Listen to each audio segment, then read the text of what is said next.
Welcome to the Falcon Newsflash podcast. My name is David. I'm the host here, and we, of course, have... And I'm Ethan, the co-host of the Falcon podcast. And here we have two lovely guests here. We have, of course, Mr. Tompkins, Mr. Grisdale.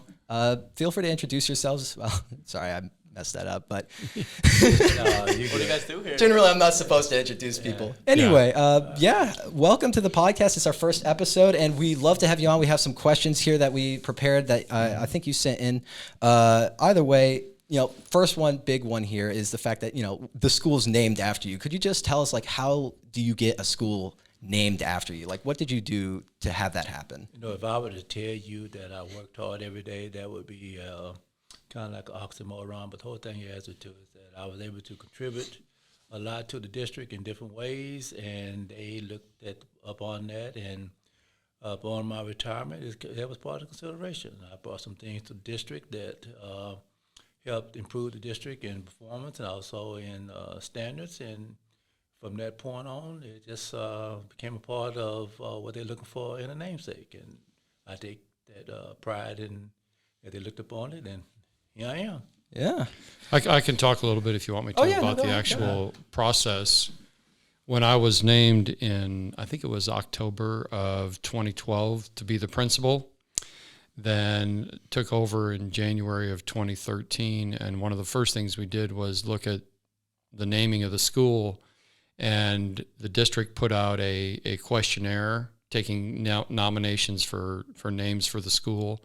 And there were a number of people on there, and there were also some geographical distinctions were included in that. And who got these questionnaires? Went through the communications department, I think, in the district, and they mailed them out to. I think it was wide open; anybody could log in and nominate a name or give a suggestion for maybe a neighborhood or some kind of geographical thing or whatever to go on as a basis for the school name. And so a naming committee was formed that looked at all the nominations and sort of narrowed it down to some, and the naming committee came to a consensus on O.D. Tompkins. Wow. Very cool. So, kind of about the school as well is, why Falcons?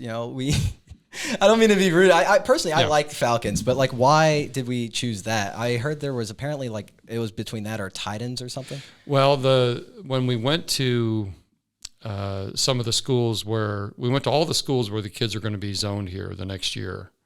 Went to Seven Lakes High School, Seven Lakes Junior High, Wood Creek Junior High, and they even had some kids that were at Katy Junior High. And of course, there were nominations for that was opened up again, and we went and talked with the kids, and we took the top 4 nominations, and it was one was the Falcons, and there was a Lions, and there was a Wolverines, and there was one more. I can't remember exactly. I think it was the Titans. No, it wasn't the Titans. It wasn't? Oh. So anyway, so then we went and talked with the kids about it, and we did a little whole presentation on what what actually is a Falcon and what were some of the characteristics of Wolverines and Lions and stuff like that. And then when we said the school was located on 4400 Falcon Landing Boulevard, everybody just went, oh, okay, sounds like that's natural. Yeah. And I know Mr. Tompkins wanted Lions. That was his personal preference at the time. I think he's changed his mind about that. I have changed my mind. Why did you want Lions before? King of Beasts. King of Beasts.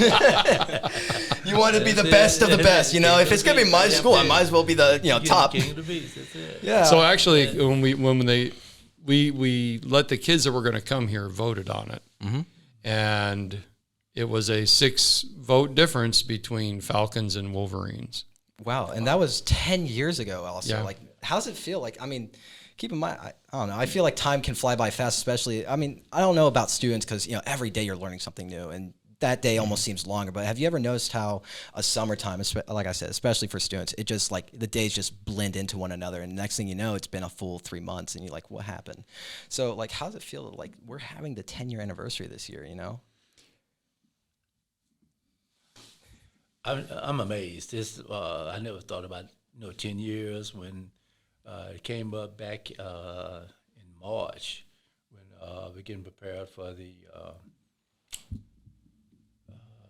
what was this event? The Falcon Fruit, fundraiser, yeah. the fundraiser for the school and for the Athletic Boots Club, and all of a sudden they said 10 years. And I said 10 years. I said, "By as time passed by," and you just think about all the accomplishments that has happened within those 10 years. Tompkins is one of those schools that almost became a household name within the district because of all these accomplishments. And I'm not talking about just athletics. I'm talking about fine arts. I'm thinking about the academic standards throughout the state, throughout the nation. And here we are, 10 years, and we're one of the top schools in the state. It's true. Yeah. That's an incredible feat to achieve. I mean, with almost thousands of schools, if not way more, in the state of Texas, and yet you have KDISD already at the top of I think it's top 5, top 3, something like that. It's insanely high. And then in that very same bracket in KDISD, you have Tompkins as one of the best. Right. Yeah. I mean, that's kind of insane to me. I mean, how do you do that?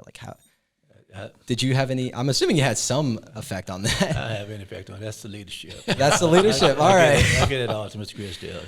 Well, I tell the story, and the staff kind of teases me about it. We were over at Seven Lakes Junior High talking to the 8th graders that were going to be coming to this school in the next school year. And one of the kids said, "What's going to make this school different from every other school in the district?" And I said, "We're going to find the best people we can that are passionate about learning, are passionate about working with teenagers, are passionate about their subject matter, that love to be around people and are optimistic and they see the good side of everything." I said, "Then we're going to find the best stuff that we can, whether it's uniforms or facilities or whatever it is, best tournaments to play in, best contests to go to, that sort of thing." I said, and then the last thing is that we're going to win at every single thing that we do. Yeah. And that was start from the beginning. That was bold, but I mean, hey, look at our football team, look at our sports. It's paying off, definitely everything. a lot of hard work paying off. And you Can maybe I add to that? Go ahead. One of them, I happen to be a substitute at Seven Lakes Junior High for the principal for one certain reason. And our counselors came over to do, as they used to do, talk to the 8th grade about coming over to being a Falcon. And I can always remember this young man, "I don't want to go to Tompkins, they're losing." And I just kind of stepped up and said, "Young man, one day, very soon, you're going to wish you were part of this Falcon because they will be number one." And I said, "And it's coming soon." And sure enough, just look at it.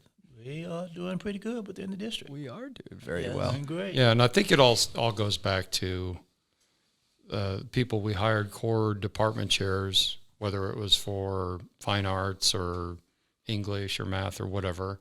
Just had the same philosophy of the kind of people that we wanted to work here, that, were forward thinking and like to be around teenagers and willing to work with kids and were, I thought, excellent teachers. Yeah, I mean, I've noticed I've had really good teachers, and a lot of kids will probably be like, "Oh, I hate this teacher," but those kids, in my opinion at least, I think they lack perspective, because I actually went to, sorry, I'm going to throw some shade here, I know, but I went to, for my 6th grade year, I went to, which was a very, very competitive junior high. You'd be surprised. I mean, if you weren't in a pre-AP class, I mean, you were almost bullied. It was insane. Everybody had to take pre-AP. Everybody had to do all this. The teachers were very, very, they were pushing you even if you did not want to be pushed or could not be pushed. That was the atmosphere there. And then I went, for my 7th, 8th grade year, I moved and I went, and, I'm going to be honest, junior high does not necessarily have the best athletics or best whatever, but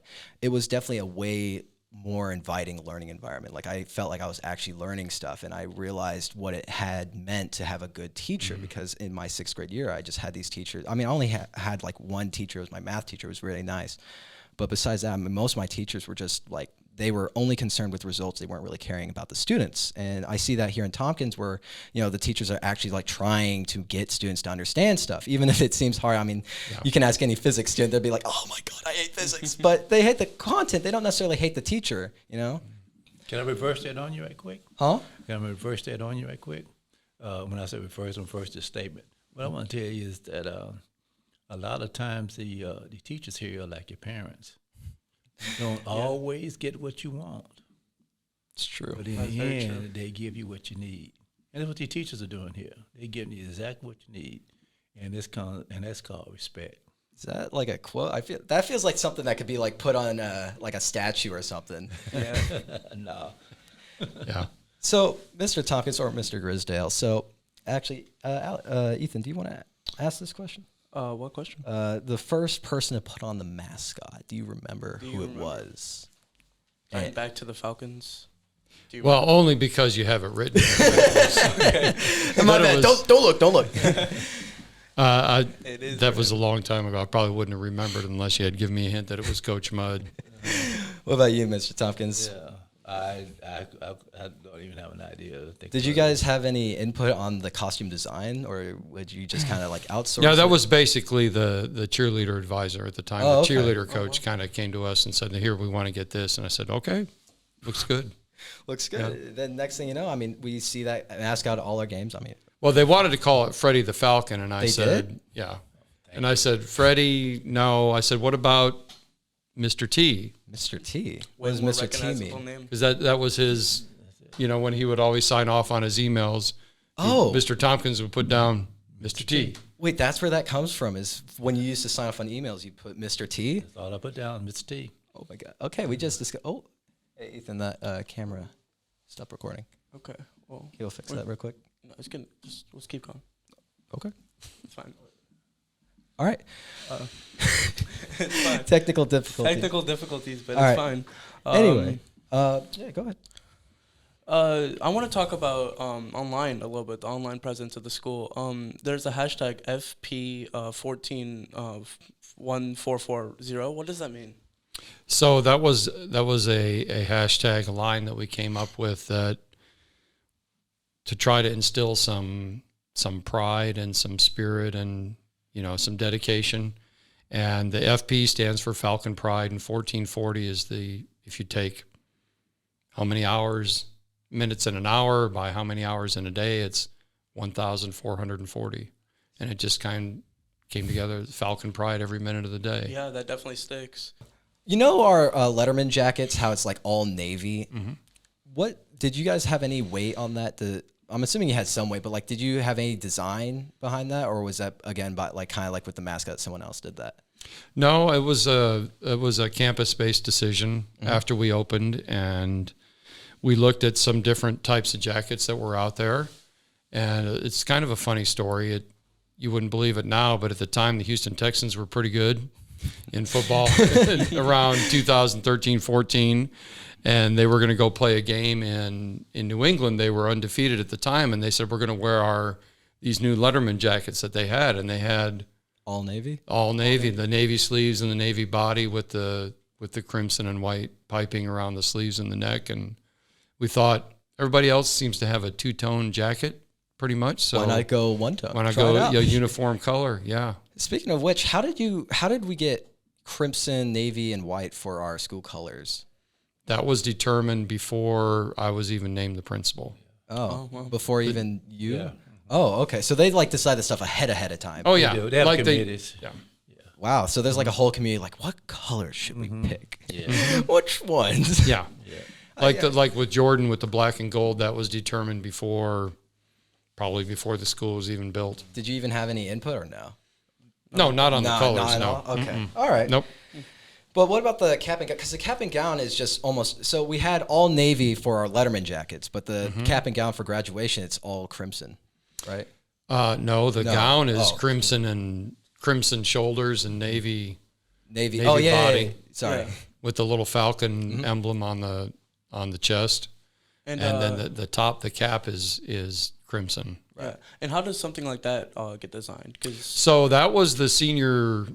It was the class officers that first year we opened. Oh, the class The ninth, officers the decided. ninth and 10th grade class officers. We brought in a representative from Herf Jones that supplies the caps and gowns, and they brought in all kinds of samples. We looked at straight navy, we looked at straight crimson, we looked at all kinds of different color combinations with that, and just kind of settled on the crimson shoulders and the navy, and they wanted the falcon embroidered on the chest. So that was a total student choice outcome on that option. that's interesting. Oh, okay. Yep. Great choice. Great choice. Yeah, Huh? it does look very good. Yeah. So tying back into stories, do you guys have any? I mean, 10 years is a long time for a school. Do you guys have any like cool, funny stories about running the school for this long? Yeah, I was going to tell you, every day that I come up here, it's like history making. You know, when I think about the first championship that the kids won was the girls basketball, if I'm not mistaken, and they did great there. And like I said, I was a big follower. And I think about going to with the choir to Houston at a performance, and it was on a Sunday afternoon. I remember sitting there with tears in my eyes because of the performance, and other schools that were there. It was about 5 other schools. They stood up and applauded Tompkins. You know, so it's just so much out there for me to say that I'm proud of. One, and I'm proud of Mr. Grisdale of what he represents for this campus, the leadership, and that's what makes a campus. It's the leadership. And you look at the kids, and from, like I said, we were doing great from fine arts, academics, the vocational, and most of all, when you look out and think about Tompkins, you think about kids that are achieving highly in academics, doing fine in athletics, doing fine in fine arts, doing fine vocationally. And overall, as a campus, you walk through these hallways and kids walk up to you and want to high five you. Is that Mr. Tompkins? I talk to him, and he greet me. And sometimes, I don't know what my name is. Sometimes I don't know if it's Mr. Obra D or Mr. T or Mr. Tompkins. But that's it's just a great honor just to be on this campus. Yeah. So, what about you, Mr. Grisdale? There's so many great events that have occurred. I can tell you one thing that I thought was pretty cool was we went to like one of the first volleyball games. It was over at Fort Bend Austin High School, and Mr. Tompkins and I went, and I think we might have been playing JV, or maybe it was the first varsity game or whatever, and we're sitting on the bench. It was like one of the first events that we had, and I said, "Don't those uniforms look good or whatever?" Yeah. And then I said, "Honestly, Mr. T, what does it feel like to have your name all over everything, the uniforms and the school and everything?" And he goes, "I'm not going to lie to you. It's pretty cool." So that was one thing that stuck out. But there's some funny stories, like when we first opened that first year, we didn't have that falcon tiled down there in the rotunda. It hadn't come in yet. And so it was just a brown carpet in the center of the rotunda. Carpet? Until in the circle, it was fine because it was funny. At the end of the day, kids would come down there and plop their backpacks down and sit on the carpet like circle time. the first year or two, then I think it was like carpet. It was big. It was all carpet in the middle, and then the falcon came in, all the tiles and everything, and they put that in there. But there have been a tremendous amount of just so many talented kids that have come through here and had such great programs academically, like Mr. Tompkins said, fine arts, athletics. I mean, we're playing for state championships, and we're in playoffs, and we're making, TMEA, honor choir, honor orchestra. Have we ever made it international? How there's levels, like you have district, state, national, and then international. Well, I mean, there's some stuff like that. Like I think some of the debate and FBLA contests and stuff like that have some of those national things, but we compete just at the state level for all those other things like that. Oh, all right. But there have been just so many great things, and just day to day of just the day to day, seeing the school go from 850 kids to over 4,100 kids to back down to about 3,000, and just we're looking at doing a project of putting up all the graduation programs through the years, putting them in a frame and putting them down the hallway, so all those kids' names will be listed on the hallway down there, and just looking at some of just all the kids that have come through here already, and just some of the tremendous accomplishments. Oh yeah, a lot of people, and just the great people that have worked here and great relationships that have been forged, and just the development of the whole pride in the school, and how the community and the students and the parents and the staff just have really sort of taken it as a personal thing and become very attached to the school and all that kind of stuff. That's been very extremely rewarding to see all that happen. Mr. Tompkins, so how was it like when the first year of like the school opening, like the very beginning? Were you heavily involved, or? I want to say yes. I always remember the dedication more than anything. I had family, friends, co-workers, the faculty, and I guess probably the thing that sticks out more, my mom was there. You know, I think I said family, but my mom was there. And my dad should have been there, but he wasn't because he had one leg amputated, and he's a very proud man, and I understood that part. But like I said, when they unveiled the picture, if you could see my mom's face, it was like, I can't believe this is actually happening. Wow. So when but here's a really good thing. They surprised me when they named the school. I got called in to the superintendent's office. He made it seem as if he wanted me to help him do something. And Mr. Grisdale was there. I was there, yeah. My wife couldn't be there because she didn't know anything about it until the day of. So she had her sister come out and some more friends and Mr. Alexander and all, another namesake. And I'm sitting there, I'm ready to go to work, got my pencil, my pad, my iPad ready to go. And they walked in, he said, I'll be right back. And all of a sudden, everybody walked in, and all these people started walking in. I said, oh, gosh, what has happened, you know? Did I do something wrong? Exactly. And all of a sudden, they just take out this card. And like a really big card? It Or? was a really big card, had the name of the school, the picture of the school, and it had Obra D. Tompkins on it. And I said, what you going to do here? You can't cry because you don't want nobody to see you cry. So you hold these tears back. So I held the tears back, and all I could say was, wow. Remember that? Yeah, I remember that, wow. yeah. So so you had no idea that they were going to name No until idea. they the building was already made. Yeah. How did that slip? I mean, I don't know. What did you do for the superintendent before having the school named after you? Like, what work did you do? He did everything. He did basically. everything. I can't say it was just for the superintendent, it's really for the district. My whole goal, like I tell everybody, and I still say it, I still owe KDISD. KDISD does not owe me. I owe KDISD because of what they took a country boy, turned him into a teacher, a coach, an administrator, executive director, and like I said, sky's the limit. You just work hard for it. Wow. All right. So you kind of story of your life right there. You worked your way up from just wow. So what do you do now though? Like, I mean, he's the principal. So like, what exactly are you kind of like hands off at this point? He does all the fun stuff. He comes up and walks around and shakes hands and goes to events and stuff like I that. to go to the events, and I still sub in the district for administrators. I've seen you around. You subbed for an AP once, I think. That was, still. I still do. Oh, you Across still the do? district. Mm-hmm. Okay.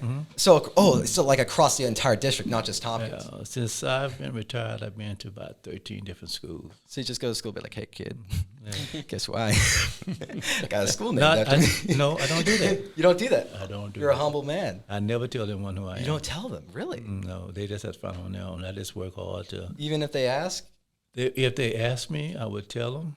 Right. That's as far as I go with it. No, I don't elaborate on. You really? So yeah, you have a school named after you, and you go to other schools in the same district, and you're like a nobody almost. You just kind of like.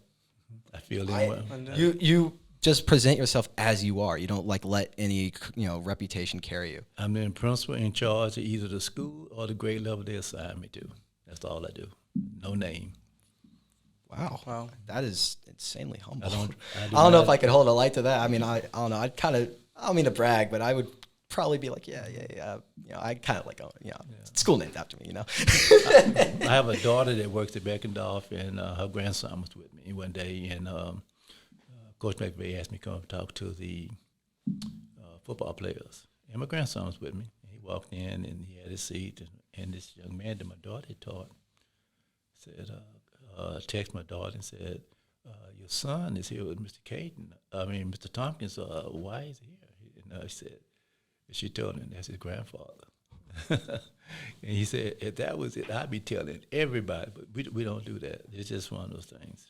So To my understanding, you've been around with KISD like since almost the beginning. From what I've heard, I could be very much wrong about that. No. Oh, so when did you join KISD? Like, how old was it? I came to Katy in 1977, and I was 23 years old. And That's a long time ago. And I had taught 2 years before I came to Katy. So I actually started at the age of 21 teaching. Where'd you first teach? I taught industrial arts. I taught drafting. Drafting. I taught drafting. When I came to Katy, I taught drafting and math, and stayed with drafting. And then about 5 years later, they opened up the wood shop. And they didn't know I knew wood shop, but my previous school, that's what I was, a wood shop and drafting teacher. So when they opened up the wood shop, I put out a lot of projects. They couldn't believe it at the junior high level, but I taught the junior high kids like I taught the high school kids where I previously came from. And it was great. And then I started coaching, and it was. What'd you coach? I coach football, basketball, and track at K Junior High School. Oh, that's quite a few sports. Right, and I can always tell the age of the kids that I'm talking to. To an older group, I'm Coach T. To the kids that I was the principal or assistant principal is Mr. T.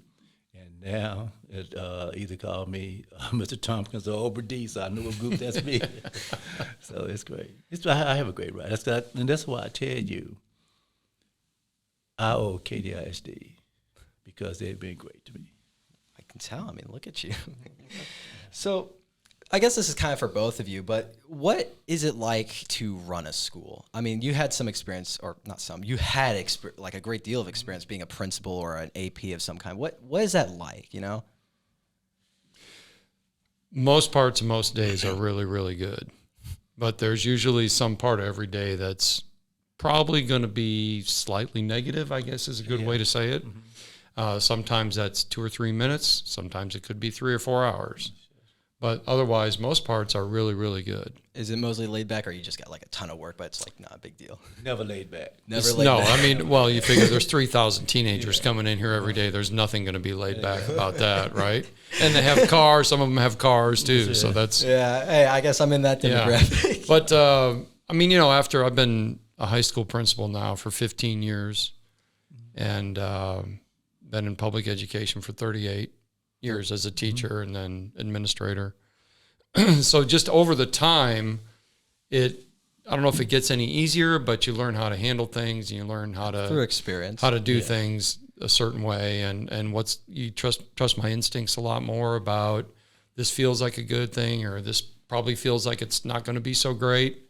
So I try to go by that, but I put a lot of faith and trust in the teachers, the adults in the building, the teachers, the administrators, everybody here. They have to do their job. So my job is kind of to oversee that and try to get people to just do that kind of stuff. And if they can do that, then we can probably work through just about anything that comes up. Anything you want to add? I always, you know what Crack Jacks are? No. All right, it's they sound fun. Well, it's a box of treats, really. And the treat is either popcorn or peanuts, right? Mm-hmm. And they always have surprise in it. And I said, to me, sometimes running school is like opening up a box of Cracker Jacks. The expectation is that you're going to get the popcorn, you're going to get the peanuts. But every now and then that surprise might be a little bit different. So I always be prepared for the surprise and try to always make sure I handle it professionally and in the best interest of the kids. So through your experience, I mean, you've both been principals for like almost half of your, if not more, of your education career. Would you do it again? Not necessarily would you do education again. I can imagine both of you probably would say yes to, you love teaching kids, but would you be a principal again? I'm still doing it. Oh yeah, hands down. It's been the most rewarding part of it. Really? Yeah. Mm-hmm. Yeah. Because you're not. I always feel that if I can help someone out, my thing right now is helping an administrator to become a better administrator. All right. Because I kind of imagine, like, as a principal, you're not really in the classroom anymore. You're not really teaching kids directly. You don't get that one-on-one. But you, at the same time, though, as a little caveat, you get the broad control over everything. So you may not be able to personally teach kids and kind of gauge where they're going. But at the very least, now you can be like, this is what are you doing? Like, this is how you should teach the kids. This is like what will Exactly. help. So when you're in your classroom or you're coaching or teaching or whatever, you have your group of kids that you can influence. But as a principal, you can influence the entire school Right. over that on a much, as you say, on a much broader scale. And that's, extremely rewarding. And my advantage is, being able to go to different campuses as an administrator. I get a chance to walk around and see, like I said, this is Katie, outstanding teaching. So if I go to a campus where there might be something of a need, I can say, why don't you try this? Because I've seen it before. I've seen it work.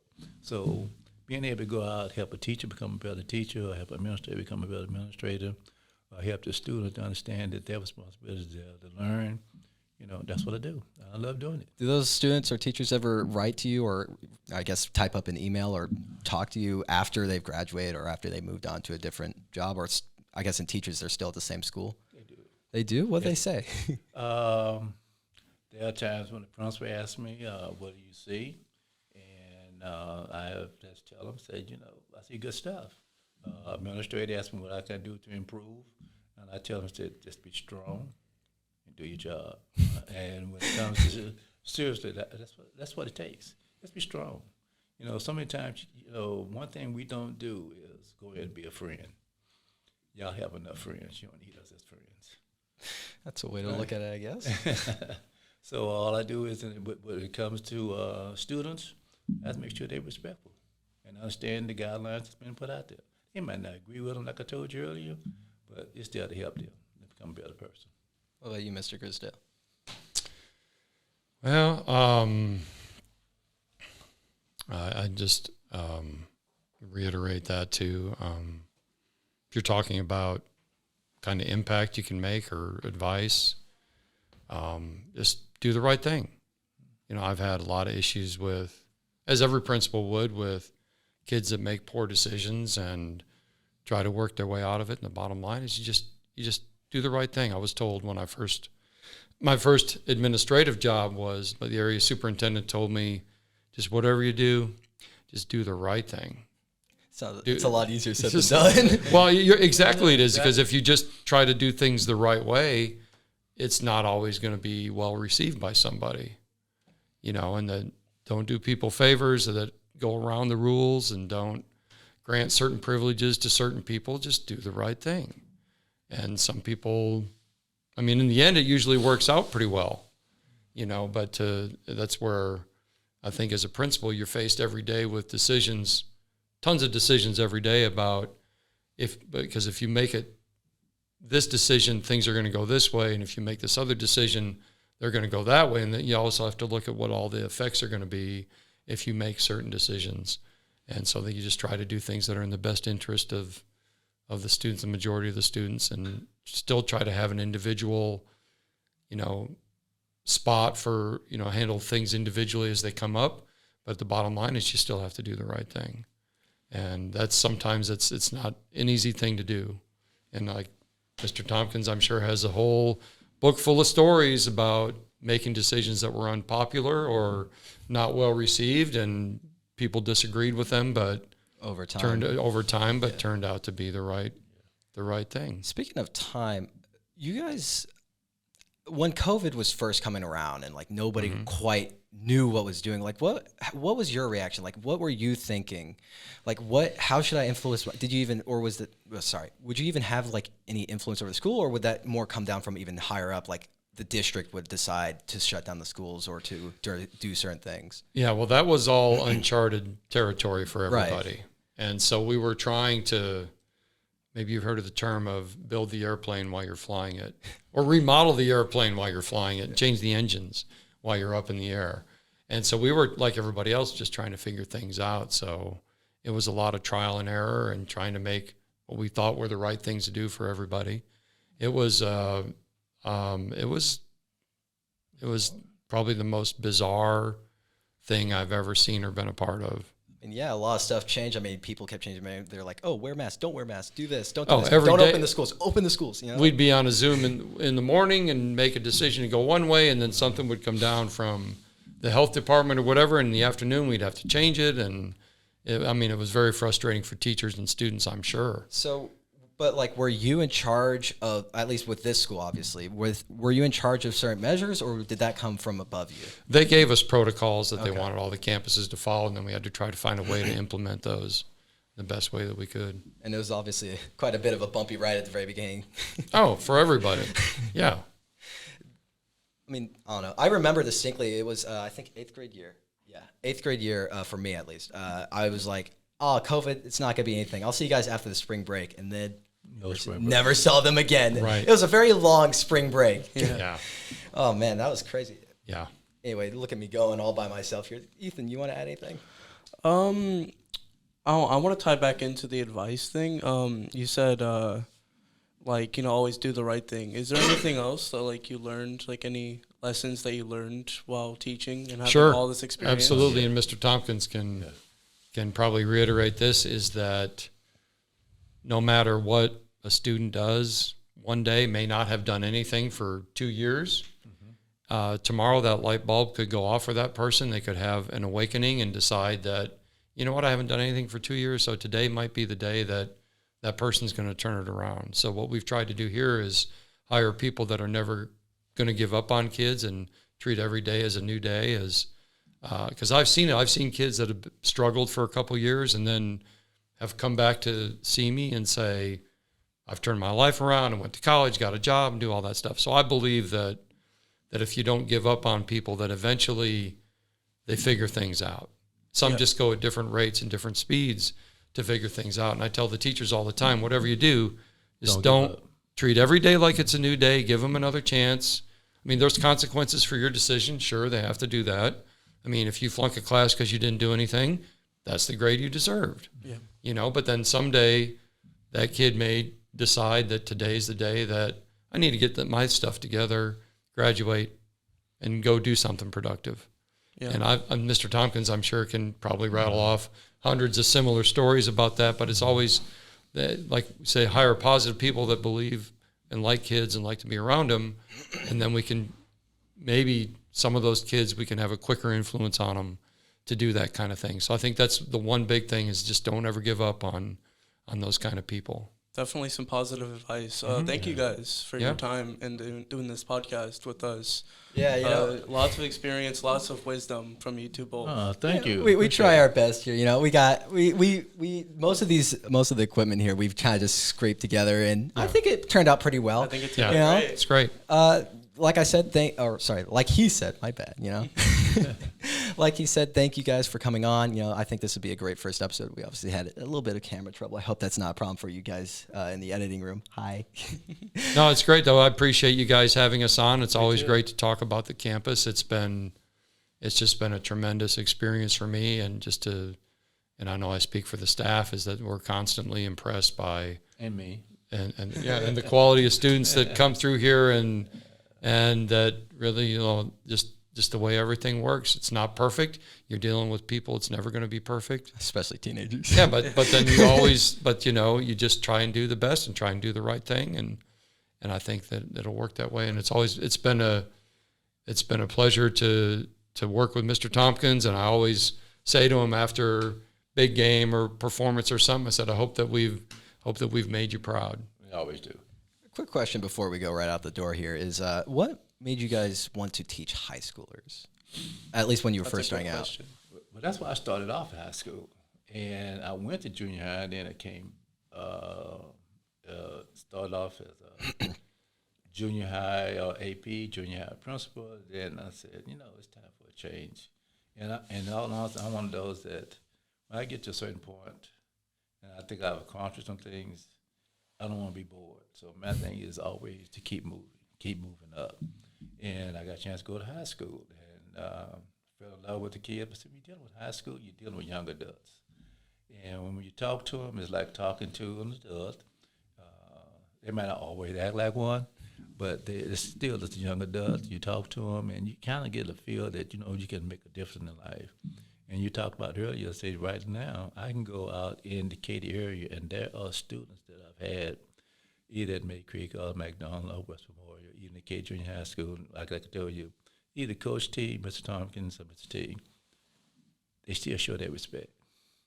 And like you said, you feel you make a difference when they talk to you. You know, some people can look at you, oh, I don't see him, I don't want to talk to him. I don't get that. Kids actually want to come talk. So I feel good when I can see that in the community still. Well, you're almost like. But that's the high school. That's true. You're almost like a unicorn, though. Like whenever I see it, like, is that Mr. Tompkins? Because, like, you know, obviously you're kind of a busy man. You know that you're a lot of different places. So I think that contributes to it as well. But you know, why not say college or something? Like, why didn't you keep going up? You know, it's a good idea. You know, you brought on something. I've thought about that, but you know, I'm still having fun here in Katy. I guess that's what it's about, you know. That's it. I'm having fun in Katy. When you know, you like I said, I'm one of the few that are still come out and help with principals, stuff like that. And you know, like I said, the work's still not done. I'm still doing it. What about you, Mr. Grisdale? I thought when I went away to college that I was going to be in the business school, and 2 years into the business school, I realized I didn't really like that. Didn't really feel like it was the thing for me. And my background in high school was I was involved in a lot of things, mostly athletics. And there was when I played football for 1 year in college and got hurt and then didn't play anymore. But that was a big part of my life that was missing. And I thought that, you know, I want to go back and do the kind of the things that I always really enjoyed to do. And it was like the afternoons are still hard for me between 2 and 5 because it was usually playing basketball or football or baseball or coaching or whatever. And so they just seemed like a natural fit at the time, and didn't know what I wanted to do after business school, but thought I could do. What in business school kind of like say, oh, like, man, I don't like believe in this, or I don't want to do this, you know? Math. I looked at all the, I looked at all the math classes I'd have to take to get out. And I said, I'm never going to make it. So I ended up being an English major and taught. You were an English major? I taught mostly 10th grade English for probably about 12 or 13 years. Oh, wow. And then I guess once you get in, you just kind of like, you know, I don't, why not just keep going, you know? Well, I mean, it's like, you know, like Mr. Tompkins said, you find things and you just work, then people go, hey, why don't you try this or do that? And then you just do stuff and people say, why don't you come try this? And why don't you apply for that job? And who approached you to become a principal? Like, who kind of like egged you on to do that? Or invited you, I suppose. Okay, so I was at Lamar High School in Houston. I'll make it quick because I know we're trying to wrap this up. But I was at Lamar High School in Houston. I was teaching English, coaching football, and some other sports like that. And took a job and got talked into being like the registrar and did that, and then started getting more, and they found out I could actually get things done and had just kind of natural ability to do things, I guess. And they started to grow more confident in the things that I did and started giving me more and more opportunities and more projects. And then when an administrative spot came open, they said, you should apply for it, you should do it. And so then that's kind of opened the door to me. And then I found out thought I was pretty decent at it and pretty good at it, and started developing my own set of philosophies and values about how to run a school and what to look for when hiring people or whatever. And then it just came to the point where I said, I think it's time to go run my own place and do my own thing. And it just kind of worked from there. Yeah, it worked out. And then it just, Perfect. And somebody said, how do you get to be a principal or whatever? And I heard one time, it's like, whatever job you have right now, just do the very, very best you can at the job that you have right now, and people will notice you, and they'll find out you can do things, and then opportunities will open up if you do what you're supposed to do right now. If you do that, work extremely hard at it, and become very good at it. Yeah, make sure people notice too. Then other doors will open up for you that way. People will see it. Yeah, they'll see it. And so I just got more and more stuff to do, and then it just naturally came out that way. All right. Well, fake I know I did a fake out with the ending there, but this time it's for real. All right, this time it's the actual ending. Well, I'm sure we could probably talk all night, right, Mr. We're T? going that long time. Yeah. Hey, you know what? We'd love to have you on for another episode. Probably not the second episode. You know, we want to break it up a bit, but we'd love to have you on again. That being said, thank you all for coming on. Thanks for the invite. I'm honored. Yeah, I'm more honored than you. Can't wait to see the finished product. I think it's going to be great. I appreciate it. You guys are doing a great thing, and it's a special year for the school, you know. It is.